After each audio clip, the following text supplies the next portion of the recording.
ಆತ್ಮೀಯ ಬಂಧುಗಳೇ, ಶ್ರೀಮದ್ ಭಾಗವತಂ ಸ್ಕಂದ 3 ಅಧ್ಯಾಯ 8 ಗರ್ಭೋದಕಶಾಹಿ ವಿಷ್ಣುವಿನಿಂದ ಬ್ರಹ್ಮನ ಅವತರಣ. ಇದರಿಂದ 2 ಶ್ಲೋಕಗಳನ್ನು ತಿಳ್ಕೊಳ್ಳೋಣ. ಶ್ಲೋಕ 24. ಪ್ರೇಕ್ಷಾಂ ಕ್ಷಿಪಂತಂ ಹರಿದೋಪಲಾದ್ರೇಃ ಸಂಧ್ಯಾಭ್ರನಿವೇರುರುಕ್ಮ ಮೂರ್ಧ್ನಃ ರತ್ನೋದಧಾರೌಷಧಿ ಸೌಮನಸ್ಯ ವನಸ್ರಜೋ ವೇಣುಭುಜಾಂಘ್ರಿಪಾಂಗ್ರೇಃ. ಅನುವಾದ: ಭಗವಂತನ ದಿವ್ಯ ಶರೀರದ ಉಜ್ವಲ ಪ್ರಕಾಶವು ಹವಳ ಪರ್ವತದ ಚೆಲುವನ್ನು ನಾಟಿಸುವಂತಿತ್ತು. ಸಂಧ್ಯಾ ಕಾಂತಿಯಿಂದ ಅಲಂಕರಿಸಿದ ಹವಳ ಪರ್ವತವು ತುಂಬ ಸುಂದರವಾಗಿರುತ್ತದೆ. ಆದರೆ ಭಗವಂತನ ಪೀತಾಂಬರವು ಅದರ ಚೆಲುವನ್ನು ಹೀಗಳೆಯುತ್ತಿತ್ತು. ಪರ್ವತದ ಶಿಖರದ ಮೇಲೆ ಬಂಗಾರವಿದೆ, ಆದರೆ ರತ್ನಗಳಿಂದ ಅಲಂಕೃತವಾದ ಭಗವಂತನ ಕಿರೀಟವು ಅದನ್ನು ಅಣಕಿಸುತ್ತಿತ್ತು.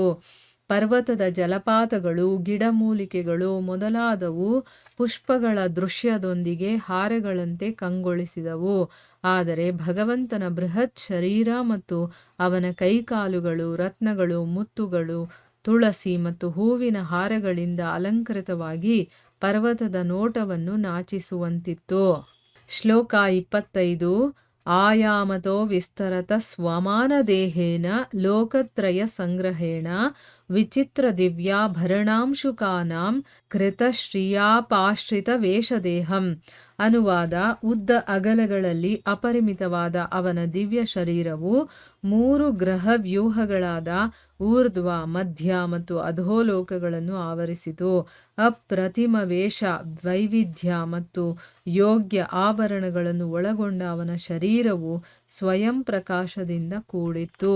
ಇವು ಶ್ಲೋಕಗಳು ಮತ್ತು ಅವುಗಳ ಅನುವಾದ. ಈಗ ಭಾವಾರ್ಥದ ಮೂಲಕ ನಾವು ಇದರ ಅರ್ಥವನ್ನು ತಿಳ್ಕೊಳ್ಳೋದಕ್ಕೆ ಪ್ರಯತ್ನ ಮಾಡೋಣ. ಹೋದ ಭಾಗದಲ್ಲಿ ನಾವೇನು ತಿಳ್ಕೊಂಡ್ವಿ? ಬ್ರಹ್ಮ 100 ವರ್ಷಗಳ ತನಕ ಧ್ಯಾನ ಮಾಡ್ತಾನೆ. ಆ ಧ್ಯಾನ ಮುಗಿದಾಗ ಅವನಲ್ಲಿ ಆ ಒಂದು ಅಗತ್ಯವಾದಂತಹ ಜ್ಞಾನ ವೃದ್ಧಿಯಾಗುತ್ತೆ. ಅದರ ಪರಿಣಾಮವಾಗಿ ಅವನು ತಾನು ಮೊದಲು ಎಷ್ಟು ಹೆಚ್ಚು ಪ್ರಯತ್ನ ಮಾಡಿ ಯಾವುದನ್ನು ನೋಡೋದಕ್ಕಾಗಲಿಲ್ವೋ ಅಂತ ಪರಮಪುರುಷನನ್ನು ತನ್ನ ಒಳಗಡೆನೆ, ತನ್ನ ಹೃದಯದಲ್ಲೇ ಅವನು ನೋಡೋದಕ್ಕೆ ಸಾಧ್ಯ ಆಯಿತು. ಏನು ನೋಡ್ದ ಅವನು ಅಂತಂದರೆ, ನೀರಿನ ಮೇಲೆ ಬೃಹದಾಕಾರದ ಕಮಲದ ಹಾಗೆ ಒಂದು ಬಿಳಿಯ ಶಯನ, ಅಂದರೆ ಬಿಳಿಯ ಒಂದು ಹಾಸಿಗೆ ಹಾಗೆ ಶೇಷನಾಗನ ಶರೀರವನ್ನು ಬ್ರಹ್ಮ ನೋಡೋದಕ್ಕೆ ಸಾಧ್ಯ ಆಯಿತು. ಅದರ ಮೇಲೆ ಭಗವಂತ ಏಕಾಂಗಿಯಾಗಿ ಮಲ್ಕೊಂಡಿದ್ದ. ಶೇಷನಾಗನ ಹೆಡೆಗಳನ್ನು ಅಲಂಕರಿಸಿದಂತಹ ರತ್ನಗಳಿಂದ ಹೊರಹೊಮ್ಮುತ್ತಾ ಇದ್ದಂತಹ ಕಿರಣಗಳಿದೆಯಲ್ಲ, ಅದರಿಂದ ಇಡೀ ವಾತಾವರಣ ಪ್ರಜ್ವಲಗೊಳ್ತು. ಆ ಪ್ರಭೆ ಅನ್ನೋದು ಆ ಪ್ರದೇಶದ ಕತ್ತಲೆಯನ್ನೇ ನಾಶ ಮಾಡ್ತು ಅನ್ನೋದನ್ನ ತಿಳ್ಕೊಂಡ್ವಿ. ಈಗ ಈ ಶ್ಲೋಕದಲ್ಲಿ ಏನು ಹೇಳ್ತಾ ಇದ್ದಾರೆ ಅಂತ ತಿಳ್ಕೊಳ್ಳೋಣ. ಆ ಭಗವಂತನ ದಿವ್ಯ ಶರೀರ ಇದೆಯಲ್ಲ, ಅದರಿಂದ ಬರ್ತಾ ಇದ್ದಂಥ ಉಜ್ವಲ ಪ್ರಕಾಶ ಹವಳ ಪರ್ವತದ ಚೆಲುವನ್ನೇ ನಾಚಿಸುವ ಹಾಗಿತ್ತು ಅಂತ ಹೇಳ್ತಾ ಇದ್ದಾರೆ. ಅಂದರೆ ಆ ಭಗವಂತನ ಶರೀರದಿಂದ ಬರ್ತಾ ಇದ್ದಂತಹ ಆ ಒಂದು ಪ್ರಕಾಶ ಅಷ್ಟು ಚೆನ್ನಾಗಿತ್ತು ನೋಡೋದಕ್ಕೆ ಅಂತ ಹೇಳ್ತಾ ಇರೋದು. ಈಗ ಸಂಧ್ಯಾ ಕಾಂತಿಯಿಂದ, ಅಂದರೆ ಸಾಯಂಕಾಲದ ಸಮಯದಲ್ಲಿ ಸೂರ್ಯನ ಒಂದು ಕಿರಣಗಳು ಬೀಳುತ್ತೆ ನೋಡಿ, ಅದರಿಂದ ಅಲಂಕರಿಸಿದಂತಹ ಆ ಹವಳ ಪರ್ವತ ಇದೆಯಲ್ಲ, ಅದು ತುಂಬ ಸುಂದರವಾಗಿರುತ್ತೆ ನೋಡೋದಕ್ಕೆ. ಆದರೆ ಆ ಭಗವಂತನ ಪೀತಾಂಬರ ಇದೆಯಲ್ಲ, ಅದು ಅದರ ಚಲುವನ್ನ ಹೀಗಳಿತಾ ಇತ್ತು. ಅಂದರೆ ಆ ಹವಳ ಪರ್ವತದ ಸೌಂದರ್ಯಕ್ಕಿಂತ ಈ ಭಗವಂತನ ಪೀತಾಂಬರದ ಚೆಲುವು ತುಂಬ ಚೆನ್ನಾಗಿತ್ತು ಅಂತ ಇದರ ಅರ್ಥ. ಆಮೇಲೆ ಪರ್ವತದ ಶಿಖರದ ಮೇಲೆ ಬಂಗಾರ ಇದೆ. ಅಂದರೆ ಏನು? ಆ ಸೂರ್ಯನ ಕಿರಣಗಳು ಬೀಳ್ತಾ ಇರೋದ್ರಿಂದ ಆ ಪರ್ವತದ ತುದಿ ಇದೆಯಲ್ಲ, ಅದು ಬಂಗಾರದ ಹಾಗೆ ಕಾಣಿಸ್ತಾ ಇದೆ. ಆದರೆ ರತ್ನಗಳಿಂದ ಅಲಂಕೃತವಾಗಿರುವಂತಹ ಭಗವಂತನ ಕಿರೀಟ ಇದೆಯಲ್ಲ, ಅದು ಆ ಪರ್ವತದ ಆ ಬಂಗಾರ ಇದೆಯಲ್ಲ ಅದನ್ನು ಅಣಕಿಸ್ತಾ ಇದೆ ಅಂತೆ. ಅಂದರೆ ಅರ್ಥ ಏನು? ಇಲ್ಲಿ ಭಗವಂತನ ಕಿರೀಟ ಆ ಪರ್ವತದ ಬಂಗಾರದ ಕಿರೀಟ ಥರನೇ ಇದೆಯಲ್ವಾ, ಅದಕ್ಕಿಂತ ಇದು ಚೆನ್ನಾಗಿದೆ ಅಂತ ಇಲ್ಲಿ ಅರ್ಥ. ಆಮೇಲೆ ಪರ್ವತದ ಜಲಪಾತಗಳು, ಗಿಡಮೂಲಿಕೆಗಳು ಮತ್ತೆ ಆ ಪುಷ್ಪಗಳ ದೃಶ್ಯ ಇದರಿಂದ ಹೇಗೆ ಕಾಣಿಸ್ತಾ ಇದೆ ಅಂತಂದ್ರೆ ಅದೆಲ್ಲ ಹಾರಗಳ ಹಾಗೆ ಕಾಣಿಸ್ತಾ ಇದೆ. ಆದ್ರೆ ಭಗವಂತನ ಬೃಹತ್ ಶರೀರ ಇದೆಯಲ್ಲ, ಅದು ಮತ್ತೆ ಅವನ ಕೈ ಕಾಲುಗಳೆಲ್ಲವೂ ಕೂಡ ರತ್ನಗಳು, ಮುತ್ತುಗಳು, ತುಳಸಿ ಮತ್ತೆ ಹೂವಿನ ಹಾರ ಇದರಿಂದ ಎಲ್ಲ ಅಲಂಕೃತವಾಗಿರೋದ್ರಿಂದ ಆ ಪರ್ವತದ ನೋಟವನ್ನೇ ನಾಚಿಸುವ ಹಾಗಿತ್ತು.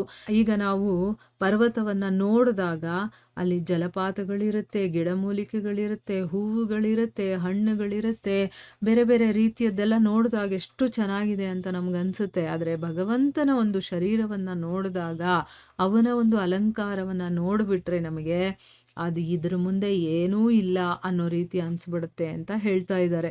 ಈಗ ಭಾವಾರ್ಥದಲ್ಲಿ ಗುರುಗಳೇನು ಹೇಳಿದ್ದಾರೆ ಅಂತ ತಿಳ್ಕೊಳ್ಳೋಣ. ಆಶ್ಚರ್ಯ ಹುಟ್ಟಿಸುವಂತಹ ಪ್ರಕೃತಿ ಸೌಂದರ್ಯದ ದೃಶ್ಯಗಳು ಭಗವಂತನ ದಿವ್ಯ ಶರೀರದ ವಿಕೃತ ಪ್ರತಿಫಲನವೆಂದು ಭಾವಿಸಬಹುದು. ಭೌತಿಕ ಪ್ರಕೃತಿಯ ಸೌಂದರ್ಯವನ್ನು ಅಲ್ಲಗಳೆಯಲಾಗದಿದ್ದರೂ ಭಗವಂತನ ಚಲುವಿನಿಂದ ಆಕರ್ಷಿತನಾದವನು ಪ್ರಕೃತಿ ಸೌಂದರ್ಯಕ್ಕೆ ಮಾರು ಹೋಗುವುದಿಲ್ಲ. ಪರಂ ಎಂದರೆ ಪರಮಪುರುಷನಿಂದ ಆಕರ್ಷಿತನಾದವನು ಕೀಳಾದ ಯಾವುದರಿಂದಲೂ ಆಕರ್ಷಿತನಾಗುವುದಿಲ್ಲ ಎಂದು ಭಗವದ್ಗೀತೆಯಲ್ಲಿ ವರ್ಣಿಸಿದೆ. ಇಲ್ಲಿ ನಾವು ಎಲ್ಲಾದ್ರೂ ಪ್ರಕೃತಿ ಇರುವಂತ ಸ್ಥಳಗಳಿಗೆ ಹೋದಾಗ ಪ್ರಕೃತಿ ಸೌಂದರ್ಯವನ್ನ ನೋಡ್ಬೇಕು ಅಂತಾನೆ ಹೋಗ್ತೀವಲ್ವಾ, ಅಲ್ಲಿ ನಮಗೆ ಆಶ್ಚರ್ಯ ಪಡ್ಬೇಕು ನಾವು. ಆ ರೀತಿಯ ಪ್ರಕೃತಿ ಸೌಂದರ್ಯದ ದೃಶ್ಯಗಳು ನಮಗೆ ಕಾಣಿಸಬಹುದು. ಅದು ಭಗವಂತನ ಈ ದಿವ್ಯ ಶರೀರವನ್ನ ಇಷ್ಟೊತ್ತು ಏನು ಎಕ್ಸ್ಪ್ಲೈನ್ ಮಾಡಿದ್ರೋ ಅದರ ಒಂದು ವಿಕೃತ ಪ್ರತಿಫಲನ, ಅದರದೇ ಆದಂತ ಒಂದು ಪ್ರತಿಬಿಂಬ ಅಂತ ನಾವು ತಿಳ್ಕೋಬಹುದು. ಅಲ್ಲೇನಾದ್ರೂ ಪ್ರಕೃತಿಯಲ್ಲಿ ಆ ರೀತಿ ಕಾಣಿಸ್ತಾ ಇದೆ ಅಂತಂದ್ರೆ ಅದು ಭಗವಂತನ ಶರೀರದ ಒಂದು ಪ್ರತಿಬಿಂಬ ಅಂತ ತಿಳ್ಕೋಬೇಕು. ಭೌತಿಕ ಪ್ರಕೃತಿಯ ಸೌಂದರ್ಯ ಇದೆಯಲ್ಲ, ಅದು ಕೂಡ ತುಂಬಾ ಚೆನ್ನಾಗಿದೆ. ಅದನ್ನ ನಾವು ಚೆನ್ನಾಗಿಲ್ಲ ಅಂತ ಹೇಳಕ್ಕಾಗಲ್ಲ. ಆದ್ರೆ ಯಾರು ಭಗವಂತನ ಒಂದು ರೂಪಕ್ಕೆ, ಅವನ ಚೆಲುವಿಗೆ ಆಕರ್ಷಿತನಾಗಿರ್ತಾನೋ ಅವನು ಯಾವತ್ತೂ ಪ್ರಕೃತಿ ಸೌಂದರ್ಯಕ್ಕೆ ಮಾರು ಹೋಗೋದಿಲ್ಲ. ಅವನಿಗೆ ಅಷ್ಟೊಂದು ಇಷ್ಟ ಆಗೋದಿಲ್ಲ. ಅದು ಭಗವಂತನ ಸೌಂದರ್ಯನೇ ತುಂಬಾ ಇಷ್ಟ ಆಗತ್ತೆ ಅವನಿಗೆ. ಪರಂ ಅಂತಂದ್ರೆ ಏನು? ಪರಮ ಪುರುಷನಿಂದ ಯಾರು ಆಕರ್ಷಿತನಾಗಿರ್ತಾನೋ ಅವನು ಅದಕ್ಕಿಂತ ಕೆಳಮಟ್ಟದ ಯಾವುದರಿಂದನೂ ಕೂಡ ಆಕರ್ಷಿತನಾಗೋದಿಲ್ಲ ಅಂತ ಭಗವದ್ಗೀತೆಯಲ್ಲಿ ಭಗವಂತ ಹೇಳಿದಾನೆ. ಅದು ಯಾವ ಶ್ಲೋಕ ಅಂತಂದ್ರೆ 2ನೇ ಅಧ್ಯಾಯ 59ನೇ ಶ್ಲೋಕದಲ್ಲಿ ಹೇಳಿದಾನೆ.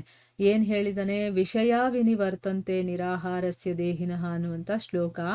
ಅದರಲ್ಲಿ ಏನ್ ಹೇಳಿದಾನೆ ಭಗವಂತ ಅಂತಂದ್ರೆ, ದೇಹಸ್ಥ ಆತ್ಮವನ್ನ ಇಂದ್ರಿಯ ಸುಖದಿಂದ ದೂರ ಇಡಬಹುದು.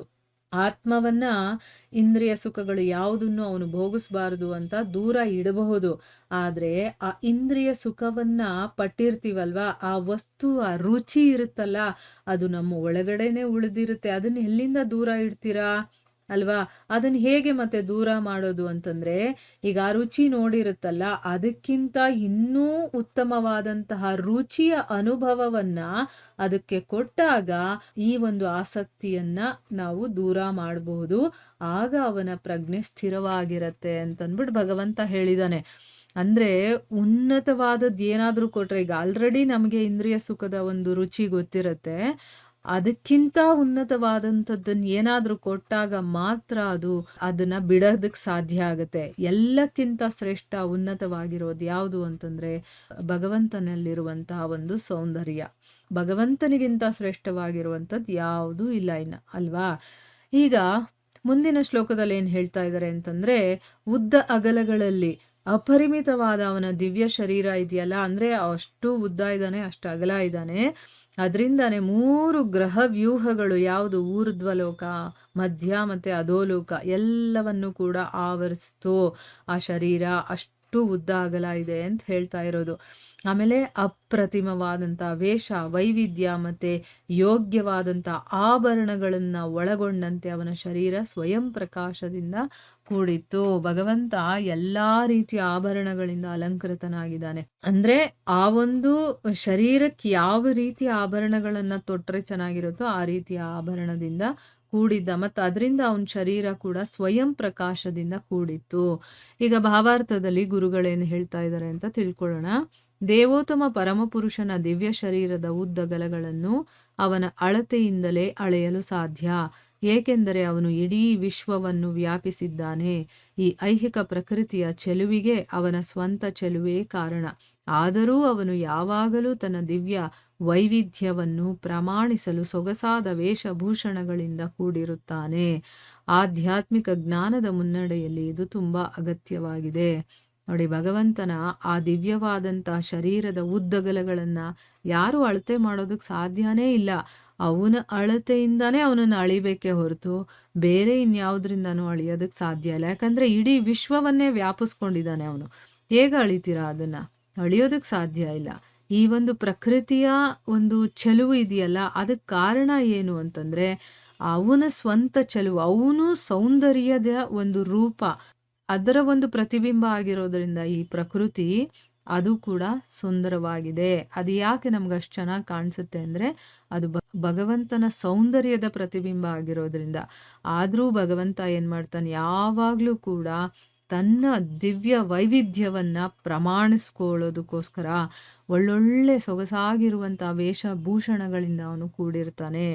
ಅಂದರೆ ನಮಗೆ ಆಧ್ಯಾತ್ಮಿಕ ಜ್ಞಾನದ ಮುನ್ನಡೆಯಲ್ಲಿ ಇದೆಲ್ಲ ತಿಳ್ಕೋಬೇಕಾಗಿರುವಂಥದ್ದು ಅಗತ್ಯವಾಗಿದೆ. ಭಗವಂತನ ಭಕ್ತಿ ಸೇವೆ ಮಾಡೋರು ಅಂತಂದಮೇಲೆ ಭಗವಂತನ ಬಗ್ಗೆ ಎಲ್ಲ ವಿಷಯಗಳನ್ನು ಕೂಡ ತಿಳ್ಕೊಳ್ತಾ ಹೋಗ್ಬೇಕು ನಾವು. ಆಗ ನಮಗದು ಅನುಕೂಲ ಆಗತ್ತೆ ಮುಂದುವರಿಯೋದಕ್ಕೆ ಅಂತಂದ್ಬಿಟ್ಟು ಇಲ್ಲಿ ಹೇಳ್ತಾ ಇದ್ದಾರೆ ಗುರುಗಳು. ಈಗ ಪ್ರಕೃತಿ ಅಂತಂದರೆ ಏನು, ಯಾಕದು ಅಷ್ಟು ಚೆನ್ನಾಗಿ ನಮ್ಗೆ ಅನಿಸುತ್ತೆ ಅನ್ನೋದು ನಮಗೆ ಗೊತ್ತಾಯ್ತಲ್ವ. ಇಲ್ಲಿಗೆ ನಾವು ನಿಲ್ಲಿಸೋಣ. ಹರೇ ಕೃಷ್ಣ.